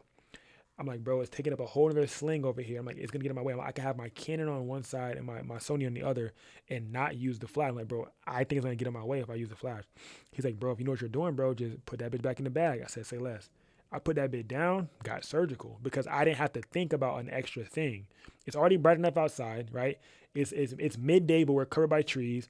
I don't have anything to worry about. I already know my situation. I know my setting. I'm fully confident that I can execute. I'm fully confident that I can make this client's vision come to life for their wedding.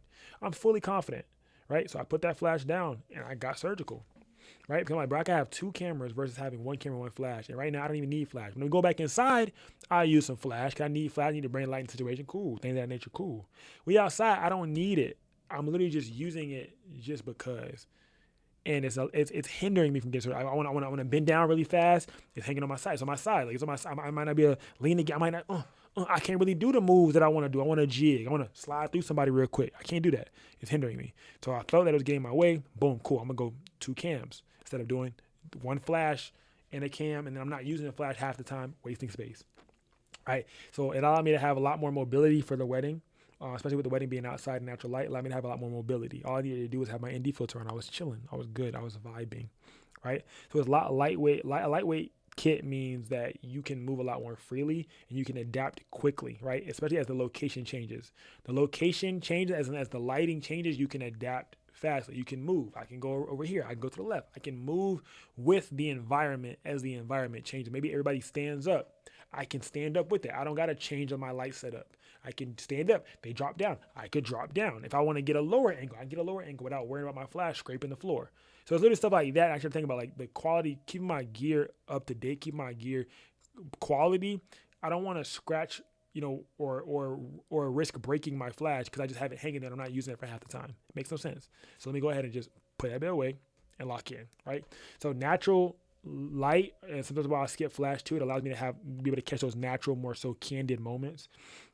Flash can definitely break up the mood and make your subject itself, make the subject self-conscious sometimes. Like if you're like shooting at an event, right? Or sometimes if you're shooting at an event and there's enough light, you don't need to have flash all the time. Sometimes when you're shooting flash or pointing a flash at someone, they're like, oh my God, he's taking a picture of me. Let me make sure that my body's put together. Let me suck in. Like it's not going to be as candid. They're going to try to really pose. They see that big ass flash pointed at them. So sometimes you need to use the flash. Sometimes you don't need to use the flash, right? So definitely sometimes use the flash when we don't use the flash. Meech Visuals, join the Discord. The link's in my bio. I can't answer you guys' questions right now because I'm hosting a class. If you want to be a part of the class, go to www.pnguniversity.com and you can join the class. But I'm hosting a class right now for my students, so they're all right there. So I gotta answer their questions out of privilege for the students and out of for that. So if you want to still ask your questions and stuff like that, join the Discord. The Discord itself is free, but the class itself, you can join the class as well. We have open enrollment at the first week of every month. So it's www.pnguniversity.com. If you want to join the university, we have classes on every Monday and Wednesday and things of that nature. You know what I'm saying?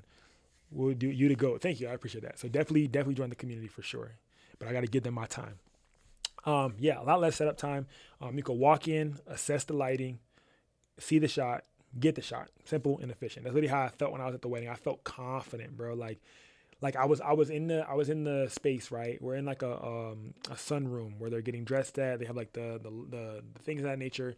And the windows, really big windows, things of that nature. It's white inside, all of that stuff. It's really cute accents, boom, boom, things of that nature. And I'm trying to force myself to use the flash. It's overly lit in here. I don't have to use a flash, but I'm trying to make myself use it because I have it. You see what I'm saying? Like sometimes you got to just put the gear down. Like you ever heard like an artist like, oh, just put the pen down, put the paintbrush down, like just stop. Sometimes you got to just stop editing. Sometimes you got to just stop adding extra shit to your weight load. Like I didn't have to use a flash dip, but I'm trying to force it to work because I have it. Oh yeah, I can make this work. And I just thought to myself, bro, let me go ahead and just put this flash down. Matter of fact, let me turn this flash off and let me use what I've learned, bro, without the flash. Let me see how surgical I can get without this flash. Man, I put that flash down. My photos came out so much more consistent. I was playing around with just the settings. It was an abundance of ambient and natural. It was a mix of ambient and natural because the lights are on inside of the situation, right? But also you have light, the natural light coming through the window. It's nice and soft glow. I'm like, bro, let me not use this flash. I'm trying to make it harsh when it already looks so soft and beautiful without it. Right, so that's what we did. Literally just used that. Thing was great. Thing was lit and amazing, bro. Man, I used Kelvin in the shooting yesterday to change my life. Yeah.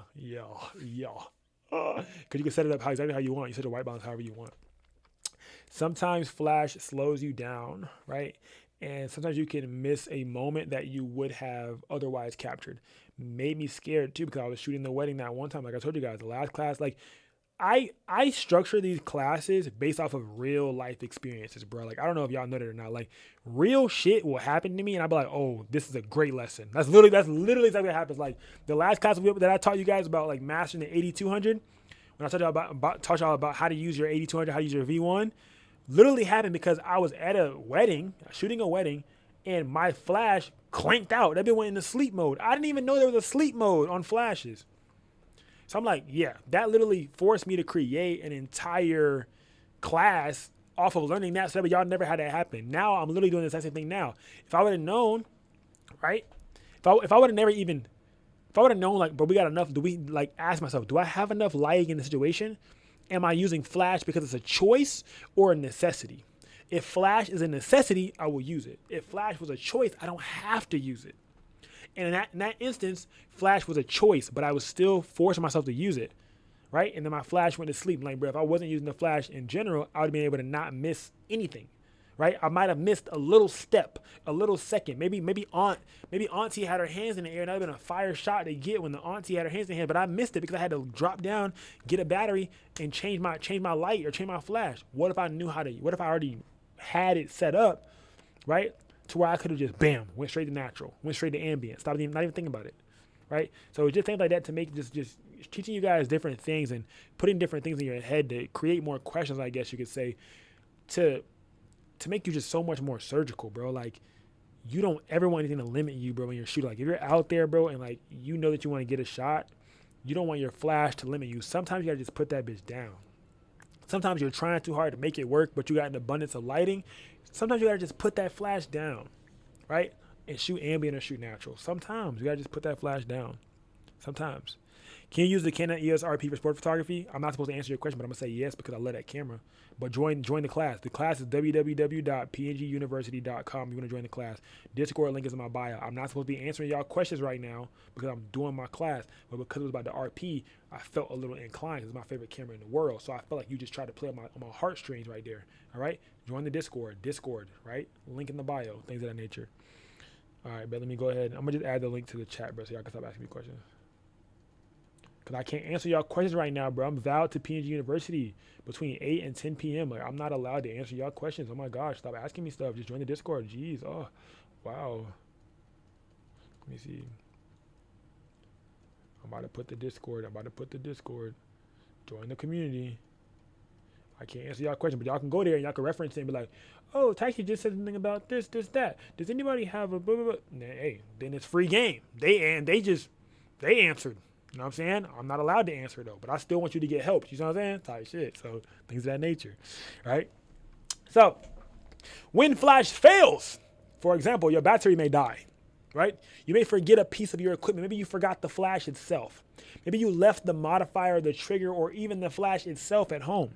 I've done this, which is why I'm making this exact class for you guys, because I've had this shit happen and I told y'all about it, bro. And I was scared as shit, but the photo still came out fire. And I just found a way to talk my client into being okay with the style of photo. I was like, oh yeah, man, for your look, what you're wearing right now, this looks so much better than what you wanted to do. I'm telling you, like, I'm going to show you the style I'm going for right now. We're going to find us a lamp post. You're going to lean up against that lamp post. It's going to look amazing. It's going to look amazing.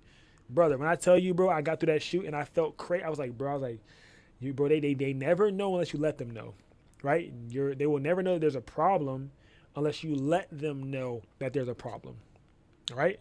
Your client won't know there's a problem unless you let them know that there's a problem, right? So keep that in your mind, right? If you look like some shit going wrong, they're going to be like, why am I paying you? Because some shit just went wrong. You know what I'm saying? But if you look like, oh, I got it all together, but you're dying inside, they'll be like, I'm paying him because he knows what he's doing, even though he's dying inside. But they don't know you're dying inside. You see what I'm saying? My client had no idea, right? They don't need to know. They don't need to know what you're struggling with because they don't care. They're paying you to do a job and execute. I'm not about to tell my client I got to go back home to get my battery because I forgot it. Hell nah. Let me stay here and I'm going to figure this out right now. Right? I'm going to figure out exactly what I got to do. I forgot a battery one time for my camera. But I got a USB-C charger and I had a power pack. I put that LL power pack. He's in here right now. LL. But I had like a little portable charger. Put that bit in there. I had a wire coming out of my pocket coming out of my cargo pocket into my camera, continuously charging my camera. My client did not need to know that I didn't have no battery, extra battery, and my battery was dead. They did not need to know that. Why didn't they know that for? They don't care. They're just paying me to do a job. You know what I'm saying? They're paying you to do a job. Right? All right. So do your job. Sometimes flash is not allowed to. So an event, museum, venues, they have a strict no flash policy, so you have to know how to use what you're using, right? You have to know how to use it, right? You have to know. DM me. You said we got to shoot again. DM me. We shot already before? I don't know. Your picture has no picture. Like your picture, profile picture, has no picture. We got to shoot again. We definitely got to shoot again. Do I know who I'm shooting? Maybe not, but we definitely should shoot again. DM me. Let's make it happen. Yeah. Oh, hey, girl. Are you even in Orlando? I thought you moved. You moved? I could swear you had moved. We definitely should shoot again though, like soon. Like we should if you're still in Orlando, we should shoot soon. Because we were supposed to be building your modeling portfolio. We were building your modeling portfolio. I don't know what happened, but we got like one shoot in. And then the portfolio just got on pause. So definitely text my number. You know what I'm saying? Any of the posts that are posted, my number is on there if you don't already have it. the business number. So definitely, so we can like continue to build that portfolio, right? Yes, I'm in class, I understand, but when a client texts y'all or when a client joins the live, y'all gotta lock in because you might not. You see what I'm saying? Y'all see Real Raw Unfiltered. Y'all watching me in class talk to my client at the same time. You see what I'm saying? 'Cause my client joined the live, saying we gotta shoot again. So now I'm like, okay, let's shoot again. But don't, you know what I'm saying? I can't answer everybody else's questions, but when a client join, y'all get what y'all see what I'm putting down. All right now. So any of these things can happen on a paid client shoot, you guys. But are you prepared? Are you prepared for your battery to die? Are you prepared to forget equipment? Are you prepared for the environment to be fast paced? Are you prepared for you to go somewhere where a flash is not allowed and you got to pivot, right? You got to be prepared. Like I just told you guys, this is like I was supposed to be telling the story time now. I told the story time early, but yeah, basically I forgot my flash power. I forgot my flash battery, right? It was a nighttime shoot. The client booked, right? They like full creative vision was planned around me having the strobe, around me having the flash, right? It was crazy. I reached into my bag when I got out of the car. Like I literally vlogged the entire thing. I reached into my bag when I got out of the car, and I was like, bro, my heart sunk into my arse. And I was like, bro, where the hell? I'm like, bro, my battery was not inside of the camera. I mean, my battery was not inside of the flash. I said, there's no way, bro. I had no backup. I had no charger. I couldn't do anything. I couldn't connect it to have a continuous flash. Nothing. Dead. Completely dead flash. I said, bro, there's no way, bro. Right? And I'm flashbacking in my head like, bro, it was on the desk at the crib on the charger. Literally, bro. Got carried away, ready, but I'm ready to work on shoots with you. I just DM'd you now. Yes, DM me. DM me on, probably Instagram might be better if you DM me on Instagram so I can make sure that I got you. And text my cell. I'm trying to book you for my wedding on May 23rd. Bro, another client. Y'all, I got to lock this in.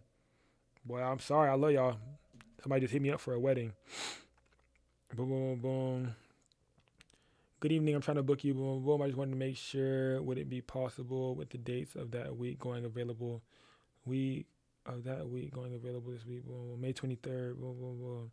That week available. I noticed that the booking times go up to 12 p.m., but the wedding starts at 4 p.m. And I want to do the add-ons the 2 extra hours. Okay, let me check. Hold on. Hey, y'all gotta wait. Y'all gotta hold on real quick. Boy, I'm about to lock this wedding in. Just chill.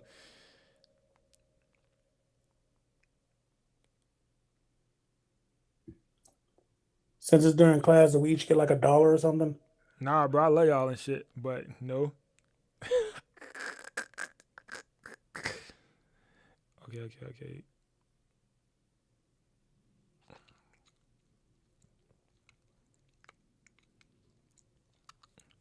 Oh, let me see. Boom. Hey, I just highlighted the other add-ons that I would like to add on as well. Most definitely we can make that happen, comma, the date may not show up as available currently, but we can still lock it in. I do have that time frame available, comma, to start at 2:00 p.m. throughout. Time booking, this is a booking time, go up to 12, but the wedding starts at 4 p.m. and I'm going to add on 2 extra hours.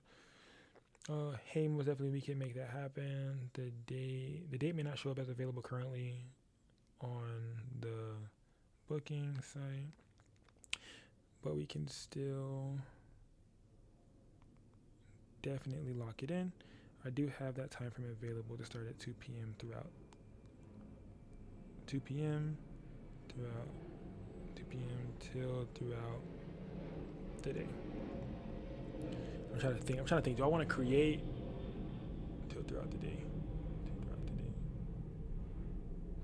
If you want, you can lock it in for a date that is currently available, and I can change it manually on my end to May 23rd at 2:00 p.m. of 2026. If you want, you can lock it in for the date. If you want, you can lock it in for a date that is currently available. And I can change it manually on my end to May 23rd at 2:00 p.m. of 2026. Bro, I ain't gonna lie. When wedding clients text, bro, you better drop it all. You better. What I know. I know. I was laughing because I'm like, I know LJ can relate. Okay, you texted my cell. All right, cool.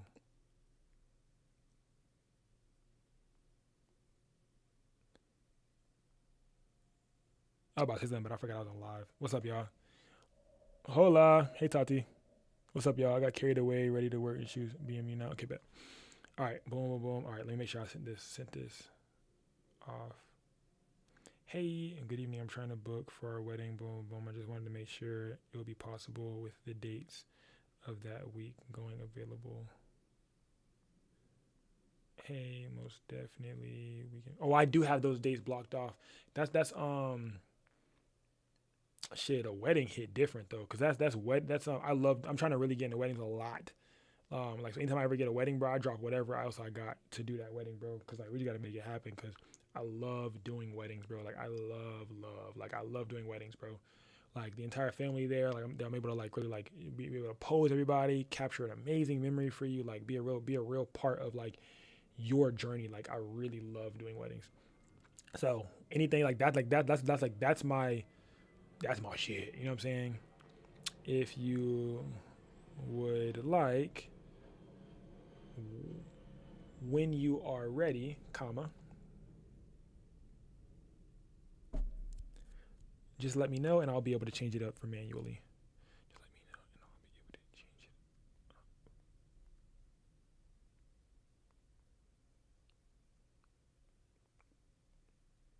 it. Bruh, I love my clients, bruh. Bro, I got a wedding next weekend. I got a wedding the week. I got a wedding next weekend. I got two weddings the week after that. Gang, I ain't gonna lie. My goal, like this might sound overly crazy. Really don't care. But the same way how I was going like overly stupid, like first starting off, like telling you guys like, oh, it's like the rule of 100, the rule of 300, like do 100, do 100, do 100, like the rule of 100 or whatever. Bro, I'm trying to do like 30 weddings in a year, bro. Probably sounds crazy. I'm trying to do 30 in a year. Like maybe I might not hit it this year, cool, but I gotta hit 30 in a year. Like I want to hit 30 weddings in a year.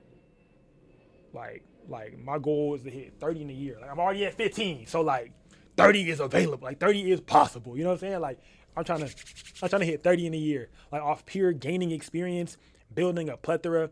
I want to be like that wedding photographer, like that Florida, maybe not even Florida, maybe Central Florida wedding photography. You'd be like, oh my god, you got to book taxi, bitch. Yes, like you know what I'm saying. I want to be like, boom, you know what I'm saying? Like maybe even it's destination. Maybe it's like gotta book him. And guess what, guys? When they book me, what are they gonna do? I'm gonna need extra shooters. So y'all better start getting good at photography because I'm gonna fly y'all out. I'm trying to teach y'all, bruh. So I could, that might sound gay. Hold on, wait a minute, pause. I'm about to say, I'm trying to teach y'all so I could feed y'all. That might sound a little pause-ish, okay? Apologize. But I do want you guys to get really good so that way we could take this team shit on the road. Because those who excel in PNG University start getting bookings. I start throwing you guys bookings. I'm just saying. So get fucking good at your craft, bro, so I can help y'all out. That's all I'm saying. Like, get good, bro, because like I know people all around the world. So get good at your craft. All right, love you guys. All right, but yeah, I forgot my battery, bro. Hard dropped, sunk into my arse and things of that nature, right? But definitely could not let my client know that anything was wrong, so I had to keep pushing for real. And I want you guys like to be able to ask yourself that too. Like, if you ever got into that situation, would you be able to maneuver? You know what I'm saying? Would you be able to get out of it? So what I did was I tried to find a light source. My light source ended up being a street light. Right? I looked at the environment, looked for street lights, different neon signs, anything like that. Maybe there's building lights, or maybe there's windows that are coming out of the building. Maybe somebody's in the office, something like that. I don't know. Any form of light source that I could potentially use, right? I positioned the subject into the light, like I showed you guys earlier, right? I used the hand method, right, to find the best angle when placing my clients, right, where the light was the strongest, right, where the light hit my hand the strongest, right? You'll get that. Thank you, Tati. I love you, girl. I appreciate you, right? And I adjusted their posing, right, to pose them towards the light. So that way more of their body got hit with that light, right? And I stayed confident the entire time, so you'd never tell a difference. You would never tell nothing. You would never know what's going on. You never know that I forgot anything ever, right? So never let the client know that anything is going wrong. Stay confident overall, bro. Confidence is a part of the service that you're selling, right? You got to be confident when shooting. You have to be confident when you're doing these things, okay, you guys? So stay like, don't let them be able to, I guess, to be able to tell that something went wrong, right? Just because I forgot my battery or I forgot my flash, I forgot my light, you have to continue to remain confident, right? Confidence is key, this entire thing. And in order for you to gain confidence, what do you need? You have to understand your foundation, right? You need to be able to have something to fall back on, right? You need to understand that, okay, boom, what's my fundamentals? If I don't understand this is that, I came into the situation, I came into this job, I know exactly what I'm doing, right? I understand A, B, C, D. I have my 3 through 3. Like I told you guys, you have your 3 through 3, right? You understand your shot list. You're prepared, right? Confidence comes from being prepared. When I went to that engagement session on Friday, right? I was prepared. I had a mood board created, right? This was a bigger client, right? I had a mood board created so I could be prepared, right? So that when I'm there, I'm not second guessing. I'm confident. Why? Because I was prepared. If you go into a shoot unprepared, you lack what? Confidence, right? So you want to go into a shoot prepared to make sure that you have that confidence. If you go into there unprepared, you will not be confident. You'll lack that. So ideas for shooting without flash, you guys can see right here. Found that light source first. Place the subject into the lighting. Shot towards that light source. I open my aperture as wide as possible. For me, that's 2.8. I don't have a 1.8 no more. Then I do. I got the 50, but it's chilling. Like I don't be using my 50 like that because I don't be banging with primes too much. Confident. Yes, exactly. Confidence, yo. Hey, girl. But yeah. So raise your ISO only if needed and only as much as needed, because you can denoise, but sometimes you have to sacrifice not having a flash. Sometimes you have to go up higher on your ISO, bro. Sometimes you don't have no choice, bro. Sometimes you got to, right? Sometimes you have to denoise later. Sometimes you got to do it because you have to. Sometimes you have to, right? So do not look for the darkness. Look for the light. Train your eye to find where the light is, right? There's always some light somewhere, and you got to just find it, right? This is my little subject. Y'all see how I just drew a little blur right here? Yeah, kind of crazy. I use shapes type shit. Because I was going to try to use some other stuff, but I didn't want to use a copyrighted image. And then I was going to use some of my own images, but it kind of threw off the aesthetic of the overall thing. Like the vibe just kind of didn't match when I was using my own. I'm like, yeah, I'm going to just go ahead and create a little, because y'all know this is a lamp post. Y'all understand it's a lamp post. I know. Yeah, I know. Yeah, I know. Let's see. Bam, bam. Right, boom. So I was telling you guys about reflectors, right? Earlier, oh my gosh, what do I do about a reflector? Hand method. Boom, you see where the light's hitting at? If you have a reflector, you face your subject away from the sun, right?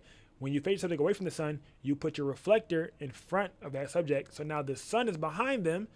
This is now acting like a two-light setup, right? They're backlit, and now the reflector is lighting the front of your subject, right? So now this helps them, have the light go directly to their face without having them squinting, right? If they're looking directly at the sun, they're going to be squinting, but sometimes you have to do this if you don't have a reflector. If you have no reflector, they need to face the sun. If you have a reflector, face them away from the sun. Simple, easy. You got a reflector, put your hand up, right? Wherever your hand's dark at, that's where you place your subject at. Then you put the reflector in front of your subject, right? If you don't have a reflector, you put your hand up wherever your hand is light at, wherever it's fully lit at, right? That's where you place the subject, and that's where you shoot the subject. If you have an iPhone, you're shooting iPhone pics, you need good Instagram pics, use the hand method for some good Instagram pics too. Hand method works for all of those, right? Especially with natural light photography, right? No reflector, then you become the reflector, LOL. So just reposition your subject, right? Find the angle that fills in those shadows on your subject's face, like how they're hitting their face, see how they hit their face, but still allowing them to have majority of their face, their eyes open, right? To be able to look good and look well lit and not have any raccoon eyes or anything like that, right? Shade, once again, versus direct light, versus direct sunlight at least. The shade itself is soft, more so diffused light. It's more even skin tones. Your clients are not going to squint, right? It's more forgiving it's more forgiving for all skill levels, right? Whether you're intermediate, advanced, does not matter, beginner. It's a lot more forgiving, right? But harsh shadows, only a certain type of people can play with those, right? Only use these intentionally because they don't look good for everybody, right? It's not as forgiving for anyone. It requires real skill to be able to use direct sunlight well, right? Higher contrast, subject will be squinting. You got to get the right angle, the right light. It's a lot more you got to think about, right? When you're shooting in direct sun rather than shooting in flat, rather than shooting in the shade, right? Shade is definitely your softbox when you do not have a softbox, right? It's free and it's everywhere and it just works overall, right? But I have to understand how to master the situation overall. Do not depend on your gear alone, right? Your gear can fail. The light is always somewhere where you need it to be. Just train your eyes how to find it and not just train your eye based on what equipment you have, right? Learn how to adapt to any environment, indoor, outdoor, studio, street. A real photographer can understand, every situation and can make any situation work, all right? So learn to see the light, learn to understand where the light is at, and learn how to now use that light, you know, with intention, right? Find the intensity. See how intense that light is and see how you can morph it and use it for your subject and how it looks on your subject. And then overall, stay confident, right? Confidence is definitely a part of what you're selling, is a part of your packaging, right? Your client hired you and your skill and your presence as well as your confidence because they like how you carry yourself, right? The photographer who masters light, right, masters photography, right? You're that photographer, right? If you can master light, you can master photography overall. Last question, right, for all of you guys. If your flash died right now, could you still finish the photo shoot? And now you have the tools, so the answer should be yes. But do you feel like if your flash died right now, you could finish the photo shoot? Somebody answer the question. Yes, sir. Yeah. For sure. Man. Yup. There you go, Nayoung. That's the whole goal, bro. I don't want y'all to like do a photo shoot and then your flash die or something and you like, whoa, yeah, we can't finish, bro. Like you should be able to at least finish. Like you should be able to still go like without your client feeling like, oh, things got bad. Oh, bet, let me go ahead and try this now. Your flash died. All you gotta say is, oh yeah, bet, I'm gonna go ahead and try a new look. Boom. Yeah, I think all those shots came out really, really fire. We're gonna go ahead and try a whole new set. I got a whole new idea that I want to go with. Then just play around with that now. Like you gotta make it make sense. You know, your confidence is everything, right? Your confidence is everything. Somebody said something in the chat. That's how I started when trapping out that T7 on that 50. Yeah, come on. I'm saying though, like you really gotta, you know, it's a different type of lifestyle for real. But do we have any more questions before we close out? Let me know. Ask that boy. Let me see what y'all talking about, dude. Ask that boy what y'all got to do. I know I'm about to lock in with this. My wedding client hit me. She said I'm ready to book right now. Oh yeah, I might have to get off. I might have to get off this call with y'all and call her. I may have to get off the phone. She just said I'm ready to book right now.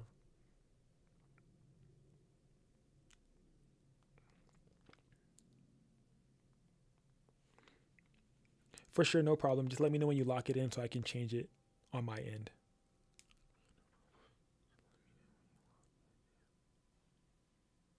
Because she said our wedding day is May 23rd, 2026. What I be doing too is when I see clients when I see clients post about their weddings, like on social media, I literally go put it in my calendar. Like that might be some possessive or weird stuff, but like I'll go put it in my calendar as like a soft, like I have like a calendar, right? I have one calendar that's called possible bookings, right? So like you can create calendars on your Apple calendar. And I have a calendar that I created for myself that I share with my business phone called possible bookings. So these are the calendars that don't block off my Acuity. It just shows up orange to let me know that I have a possible booking for this date. So reach out to this person again, you know, or something like that. Maybe it's a reminder. So I'll put possible booking. Maybe it's the 10th of April. But on the 1st of April, I'll put a ticker on the 1st of April. And I'll put potential booking. I said or check in with Jessica for the 10th of April. Right, I'll put that for that possible booking. I'll be like, check in with blank for blank. Their birthday is coming up. Like I'll put little stuff at the beginning of the month on my notes, like not my notes, but as a note, but on my actual calendar to check in with these people on these dates. So this is another thing to keep you guys organized. So if my client posted engagement photos, maybe I wasn't the one who shot them. Maybe I was the one who shot them. I will take their post and the date that they put on there for their wedding, and I'll go and put that thing in my calendar. Because I'm like, oh, boom. I'll put it in my calendar because they might reach out or I might reach out to them like, oh my God, I saw you're getting married. If you need a wedding photographer, you know what I'm saying? So sometimes you got to do that, right? So another thing that's very, very smart as well. Just booked. I'm like, okay. I got you, comma. I'm going to go ahead and change it over now.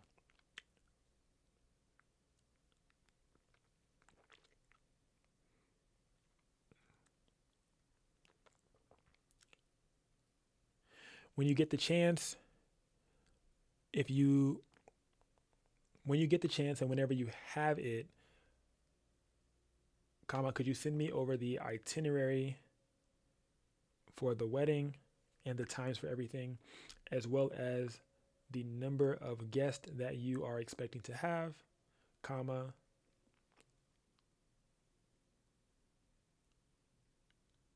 if you are looking to have a first look, comma, the address of the venue, and the address of where you will be getting ready if it differs from the venue, as well as a list of 4 to 6 songs for your recap video.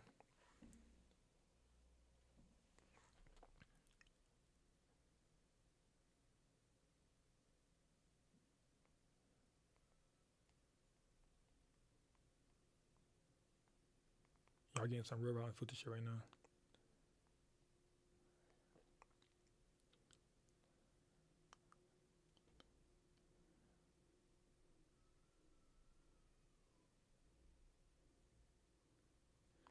Okay, bet she just locked in. Let me go ahead and change this over real quick, y'all. Hold on.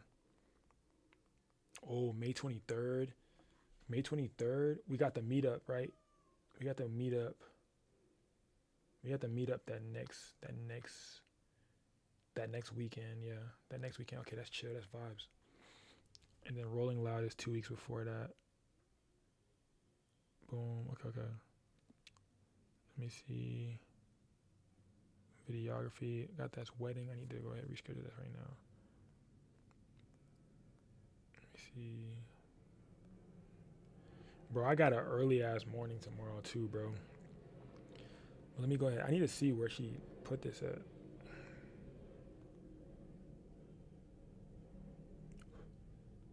Let me see. All right, hybrid wedding. So they got hybrid wedding coverage plus an additional 2 hours. Plus they had to add on for external. They wanted an external hard drive with all of the raw photos and videos on it for me to give them, as well as an external recording of just the, as well as the external recording of just the, as well as an external recording of just the vowels, like just the vowel clips as well. So I'm about to go ahead and save this in there. May 23rd. 8 hours, 6, 7, 8, 9, 10, so 10 p.m. Custom time, 2 p.m. Okay, but so now I got a wedding on that day. That's God right there, bro. I've been doing weddings like I really love weddings. I'm about to go crazy. I'm about to create an entire, y'all don't understand, y'all not ready yet. I'm about to create like a whole shit, about to get crazy, bro. For real. Damn, I gotta be up early, bro. Damn, I just thought about that. Any more questions? Yeah, I just got some real round filter shirts just then. But I mean, if y'all got a question about anything else, y'all can ask it real quick. Am I shooting Rolling Loud? Yeah. Or just going? I don't think I ever just go anywhere, honestly. One of my friends asked me that today. It was like, what do you like doing for fun? Working? That doesn't count. To me, it does. I mean, I love what I do. Like, I love what I do, bro. I would not change this for the world. Cause I used to hate my job, bro. I was a manager at a damn. Sorry, let me stop. No more questions, right? I'm just making sure before I close on y'all ass. May 23rd, we out of here. Free you. Do you want to come to the wedding? Is that what you're trying to say? You want me to hire you, D?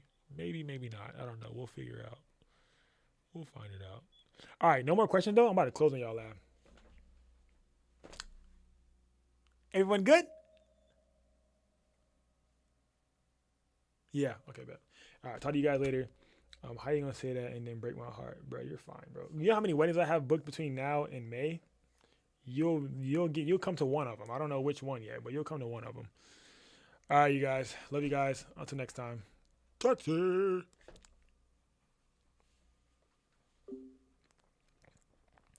What's up, Instagram? What's up, YouTube? Y'all got questions before I close out on everybody? Y'all got any questions?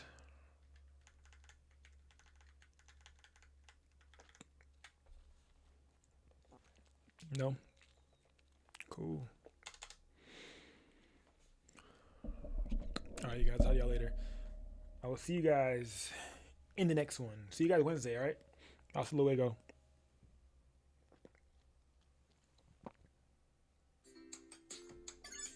But that TikTok name is crazy.